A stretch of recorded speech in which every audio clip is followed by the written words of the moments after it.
रात के साये में पलता है, दिन के उजाले में चलता है, तब शुरू होती है तहकीकात। हम यहाँ तहकीकात करने आए हैं।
पिछले एपिसोड में हमने देखा कि सान्याल साहब को उनका फैमिली डॉक्टर बताता है कि उनके दिल का सिर्फ चौथाई हिस्सा काम कर रहा है और अगर उन्होंने सेहत के साथ बदपरहेजी बरती तो वो ज्यादा दिन जिंदा नहीं रहेंगे। तभी सान्याल सेक्रेटरी शीला के द्वारा सभी रिश्तेदारों को अपने मरने का झूठा टेलीग्राम भिजवाता है। सभी रिश्तेदार सान्याल साहब के बंगले पर पहुंचकर उनकी तस्वीर के आगे रोने धोने का नाटक करते हैं। इसी बीच सान्याल साहब पीछे के दरवाजे से चुपके से आ जाते हैं।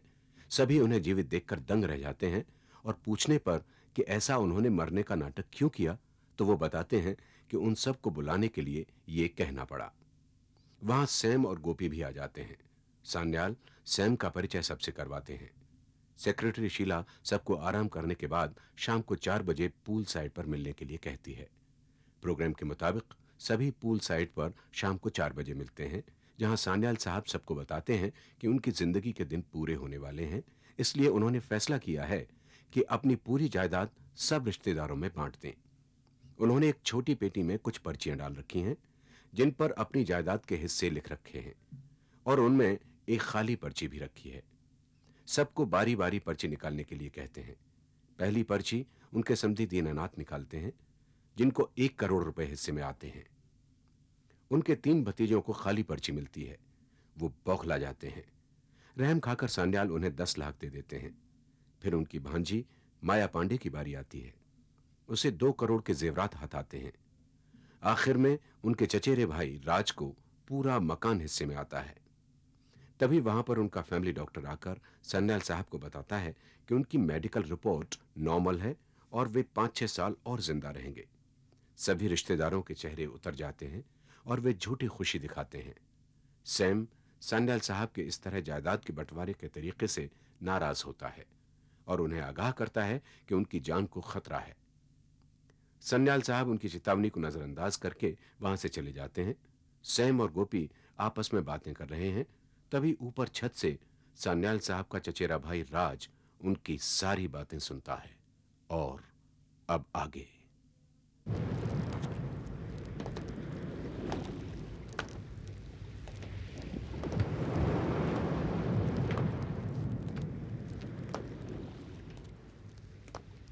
चाचा ने जो हमारे साथ चाल चली है मैं उससे भूलूंगा नहीं।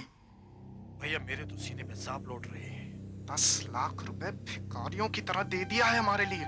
अबे लेकिन 10 लाख होते हैं। सोचो अगर हमारे हाथ लग गए तो हम क्या कुछ नहीं कर सकते। तुम ठीक कह रहे हो। घोड़ों पे लगा के करोड़ 2 करोड़ तो कमाए जा सकते। करेक्ट।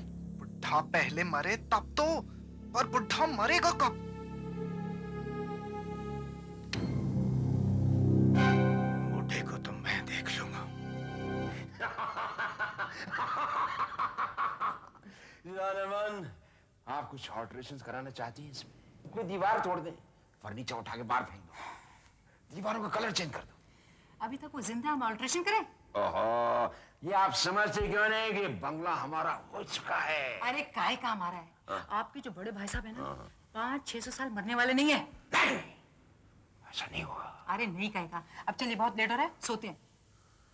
देखो शानेमन, तुम्हें नींद आ रही है तो तुम सो जाओ। मैं तो आज जी भर के पीऊंगा, खूब जश्न मनाऊंगा। ये बंगला मेरा है। ठीक है, आप पीजिए, मैं सोचती हूँ कि ये जायदाद कैसे हासिल की जाए और रातों रात ये बंगला कैसे हमारा होगा। Good night. Good night. Good night my love. Toodaloo. बड़े भैया बड़ी गलती कर दी आपने। ये बंगला मेरे नाम करके आपने बड़ी गलती की है। ओफो, अब और कितनी सिगरेट पियोगे? और क्या करूं, नींद जो नहीं आ रही। कैसे आएगी नींद? यहाँ पहुंचकर थोड़ी देर के लिए ऐसा लगा था कि सभी मुसीबतों से छुटकारा मिल जाएगा, पर इस कमबख्त डॉक्टर को भी अभी आना था रिपोर्ट लेके। अरे आस्था बोल, दीवारों को कान होते हैं। छोड़ो जी पुरानी बातें, दीवारों को कान होते हैं। तू समझती क्यों नहीं? जिस घर में सैम डिसिल्वा जैसे जासूस हो ना, दीवारें तो क्या फर्नीचर को भी कान होते हैं। निहायत बदमाश जासूस है वो। क्या भरोसा, कहीं ना कहीं छुप कर सुन रहा हो।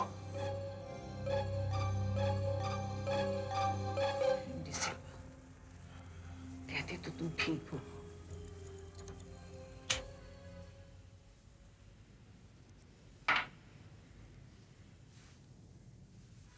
क्या कर रही हो माया? कितनी नींद की गोलियां खा रही हो? जानती हो उससे तुम्हें कुछ हो सकता है? मुझे कुछ नहीं होगा डार्लिंग, मुझे वो जेवर चाहिए, किसी भी कीमत पर वो जेवर चाहिए। ओहो, तुमने सुना ना मामा जी ने क्या कहा? वो सारे जेवरात तुम्हारे ही नाम है, तुम्हें सब मिल जाएंगे। लेकिन कब? तुमने नहीं सुना उस डॉक्टर ने क्या कहा? मामा जी तो बहुत साल जिंदा रहने वाले हैं। वो कितने साल जिंदा रहने वाले ये मुझे नहीं पता, लेकिन अगर ये गोलियां तुम खाती रही ना तो तुम बहुत साल तक नहीं जियोगी, समझे? मेरा तो दिल करता है ये सारी गोलियां मामा जी के दूध में मिला दूं। क्या बकवास कर रही हो? दरवाजा भी खुला है वहां।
नाना जी,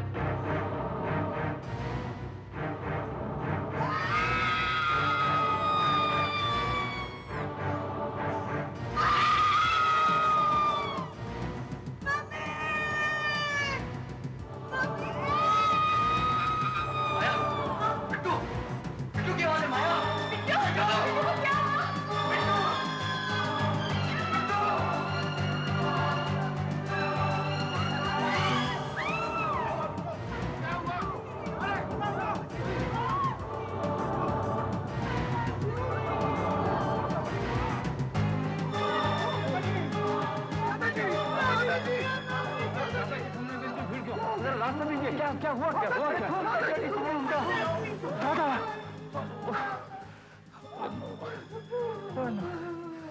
गोपी, जिस बात का डर था वही हुआ। अब देखिए, इस कमरे में किसी चीज को कोई नहीं छुएगा, समझ गए आप लोग? बिल्कुल कोई नहीं छुएगा। जनरल, गोपी, क्या बात है भाई? कमरे में भीड़ कैसी? मामू जी, चाचा जी,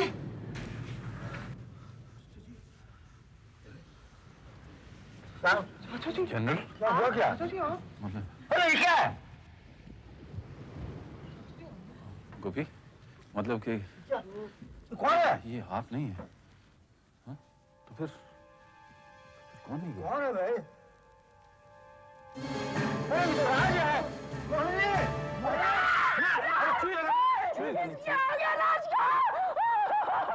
वहां नहीं थे रात को? मैं अपने कमरे में सो रही थी। इतने रात को बहुत पी ली थी। लड़खड़ाते हुए पता नहीं शायद ये आ गए होंगे। राज। दादा आप यहाँ क्यों नहीं सो रहे थे? अरे मैं पहले तो सोया, तुमने मुझे इतना डरा दिया था कि मैं थोड़ी देर के बाद गैरेज में चला के गाड़ी में सो गया। अच्छा हुआ दादा रात को आप गैराज में चले गए थे, यहाँ आपके धोखे में कोई इसको मार गया। Gopi we have to get the police. चलिए बाहर चलिए प्लीज, कमरा खाली कर दीजिए। चलिए दादा। किसने मारा होगा इसको? वो देखते हैं, पुलिस देखेगी। देखते हैं। और पुलिस को खबर दिया क्या?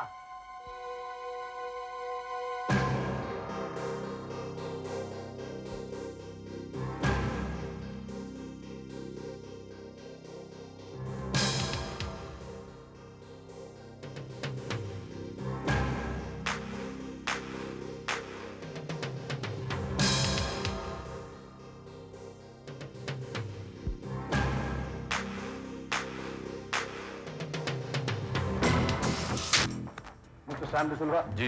कोई भी आदमी यहाँ से बाहर नहीं जाएगा जब तक कातिल नहीं पकड़ा जाता। कोई नहीं जाएगा। मैं 2 आदमी यही थोड़े जा रहा हूँ। ठीक है, मुझे पोस्टमार्टम की रिपोर्ट जल्द से जल्द चाहिए। कातिल की फिक्र आप मत कीजिए, वो कहीं नहीं जाएगा। ओके डॉक्टर साहब, आपका क्या ख्याल है? उससे सैम मैं अंदाजन कह सकता हूँ कि ये कत्ल रात 2 और 3 के दरमियान हुआ है।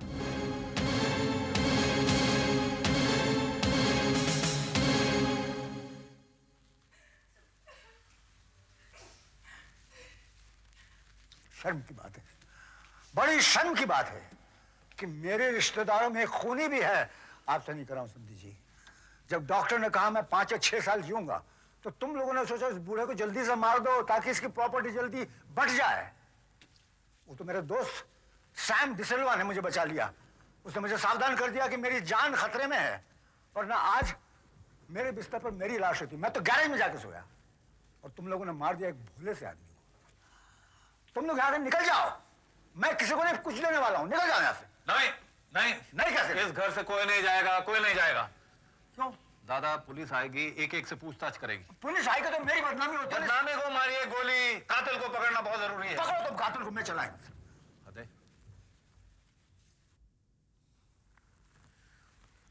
दादा दादा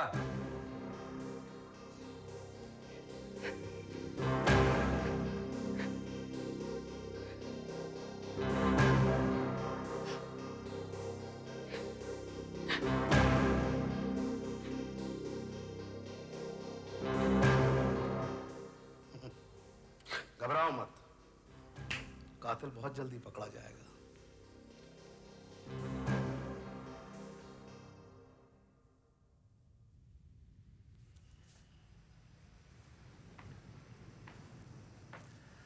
क्या दादा इस तरह अकेले और उदास हैं? I am very upset.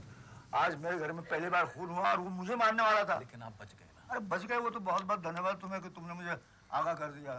ये कातिल भी पकड़ा जाएगा। अरे कैसे पकड़ा जाएगा? पकड़ा जाएगा। जासूसी करना हमारा शौक ही नहीं, हमारा प्रोफेशन भी है। और आज तक ऐसा नहीं हुआ कि सैम डिसिल्वा ने कोई केस अपने हाथ में लिया हो, उसे सॉल्व ना किया। और फिर ये कत्ल तो आपके घर में हुआ है, आपके घर में। इसे हम सॉल्व नहीं करेंगे तो लानत है। कातिल इसी घर में मौजूद है और हम उसे पकड़ेंगे। I assure you. तुम्हें किसी पर शक है क्या? शक करने की अभी स्टेज नहीं आई। तो फिर लेकिन मैं मानता हूँ कि कातिल जरूर कभी ना कभी कोई गलत मूव करता है। और नहीं करे तो? करेगा जरूर। और हम बैठे हैं उसको पकड़ने के लिए। मेरा ख्याल है कुछ नहीं कर सकोगे। लगती है शर्त? अरे शर्त क्या, कोई खेल है ये? अरे जिंदगी और मौत का खेल है दादा। अरे यार समझ गया मैं। अच्छा चलो करो तहकीकात। करते हैं। That's the spirit. Let there a smile from you. मैं डरा हुआ हूँ और उसके पहले मैं मारा न जाऊँ। आज आप अपने गराज में नहीं सोएंगे, आप मेरे साथ सोएंगे। ठीक है, चलो करो तहकीकात, देखते हैं क्या करते हो।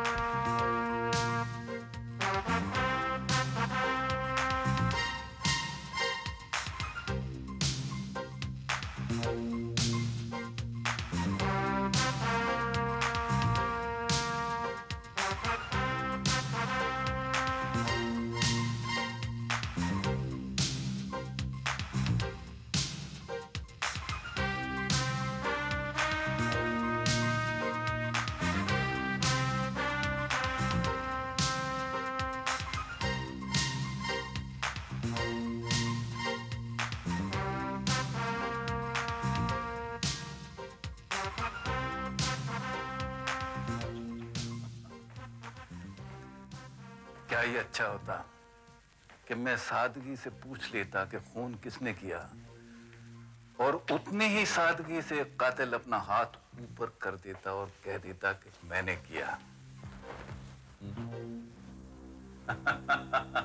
आप मजाक कर रहे हैं दादा? नहीं सैम, मैं खेल रहा हूं। तुम्ही ने तो कहा था कि जिंदगी मौत का खेल है। वो तो है, लेकिन कोई हाथ ऊपर करेगा नहीं, वरना आप सब के सब आज ही रात अपने अपने घर जा सकते थे, दादा फिर से अपनी जिंदगी शुरू कर सकते थे और ये तहकीकात यहीं खत्म हो सकती थी। नहीं सैम, ये लोग कुछ नहीं कहेंगे। ये सारे के सारे सिर्फ दौलत के भूखे हैं। देखो ना, घर में एक रिश्तेदार की मौत हो गई और कैसे सच के बैठे हुए हैं, सिवा मोहिनी के। ऐसा मत कहिए मामा जी, हमें आपकी जायदाद नहीं, आपकी इज्जत चाहिए। बैठ जाओ माया, बैठ जाओ। जज्बाती होने की जरूरत नहीं। तुम्हें तुम्हारा हिस्सा मिल जाएगा, कातिल को भी उसका हिस्सा मिल जाएगा। फिर उसकी किस्मत, वो चाहे फांसी पर चढ़ाए या जेल जाए। मैंने एक बार वसीयत कर दी सो कर दी।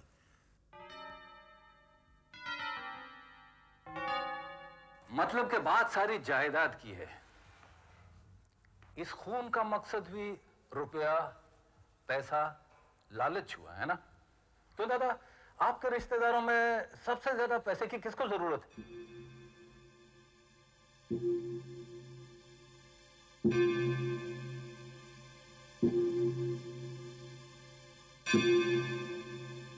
सैम, मेरे उन नालायक भतीजों को। आप लोग छुरा भी रखते हैं? छुरा? जी जी जी जी जी, नहीं तो आप ही थे ना कल रात पुल के पास हाथ में छुरा लिए हुए? जी जी जी, लेकिन खून उससे छुरे से नहीं हुआ है। उससे नहीं हुआ, आपके दूसरे छुरे से हुआ? जी, दूसरा छुरा तो मेरे पास है ही नहीं, मेरे पास एक ही छुरा है। अच्छा है। देखिए सैम साहब, हम 2 या 3 के बीच में थे ही नहीं। मतलब आपको मालूम था कि खून 2 और 3 के बीच में होने वाला है? जी नहीं, लेकिन उस समय तो हम लोग टीले पे गए हुए थे। जी हाँ, ड्रिंक्स लेने के लिए गए थे। आपको यकीन नहीं है तो बाप बहन से पूछ सकते हैं। और कल को अगर पोस्टमार्टम की रिपोर्ट में ये निकला कि खून 3 बजे के बाद हुआ है, तो फिर आप क्या बोलेंगे? सर, वो तब इन्हें अपने आप को बचाने का और कोई रास्ता रहेगा नहीं। जवाब दो। आप कोई दूसरा एलिबाई सोच के रखिए जी, मैं फिर आपसे कुछ पूछूंगा।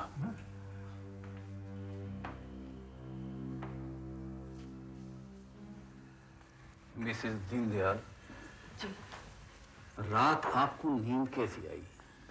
ठीक आई थी। आपको दीनदयाल जी? बहुत अच्छी आई थी। 2 और 3 के दरमियान तो बहुत गहरी नींद आई होगी। कुछ कह नहीं सकता, हो भी सकता है। सैम, तुम इनसे क्यों पूछताछ कर रहे हो? बेचारे नेक इंसान हैं। मैं जानता हूँ नेक हैं दादा, लेकिन सवाल तो पूछने पड़ेंगे। उनसे पूछे, इनसे पूछने पड़ेंगे, उनसे भी पूछूंगा। अरे सैम, ये मेरे सामने, तुम इन पर शक नहीं कर सकते। जनरल, शक करना मेरे पेशे की बुनियाद है। मैं अपने आप पर भी शक करता हूँ, गोपी पर भी शक करता हूँ, और जरूरत पड़ी तो आप पर भी शक करूंगा। हाँ, तुम मुझ पर शक कर सकते हो, लेकिन दीनदयाल मेरे समझे हैं, मेरे घर में मेहमान है, और मेरे घर में तुम बेइज्जती कर रहे हो। तहकीकात मैं कर रहा हूँ, कातिल मुझे पकड़ना, आप मेरे काम में इंटरफेयर कर रहे हैं। दादा, टेक इट इजी। तो बेडरूम से मेरे पंप ले आओ। आप नहीं, तुम इनको ले जाओ। आप बेडरूम मैं ले जाऊंगा यहाँ से, तुम तंग मत करो। आज आप जाकर रेस्ट कीजिए। चिल्ला, इनको ले जाओ। उठिए। मैं उठता हूँ, लेकिन तुम तंग मत करो। नहीं करूंगा, आई प्रॉमिस। नहीं करूंगा, बिल्कुल नहीं करूंगा। चिल्ला।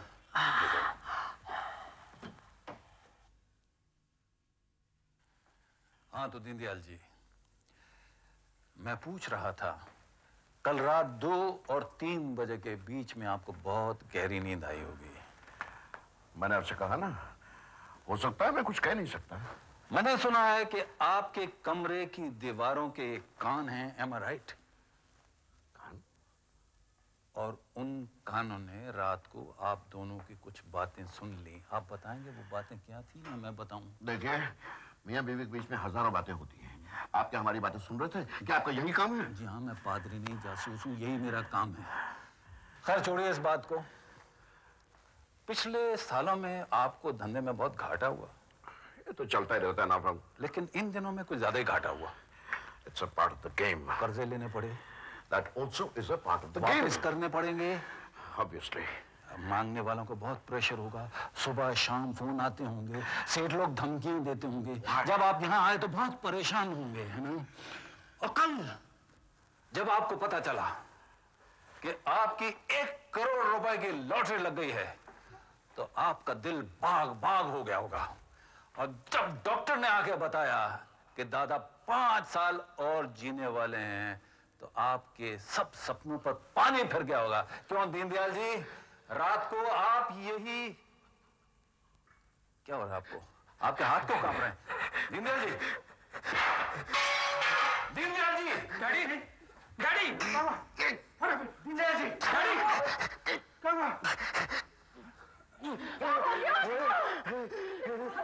डैडी,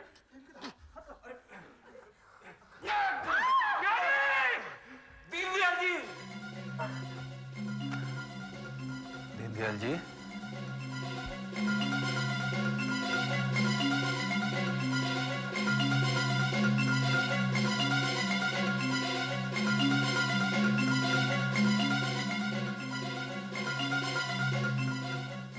क्या बात है भाई? अभी कुछ शोर हो रहा था, अचानक की खामोशी कैसे? मामा जी, ये दीनदयाल को क्या हुआ? I'm sorry, he's dead. Dead? Yes. मैं जानता था इनका दिल कमजोर है और इससे तुम्हें मना किया था तंग मत करो। तुम्हें मार दिया नहीं? उसके शॉप ने इन्हें मार डाला, मार डाला। मैं बर्बाद हो गई। उसके शॉप ने इनको मार डाला, इनकी जान ले ली उसके शॉप ने, उसके शॉप ने मार डाला।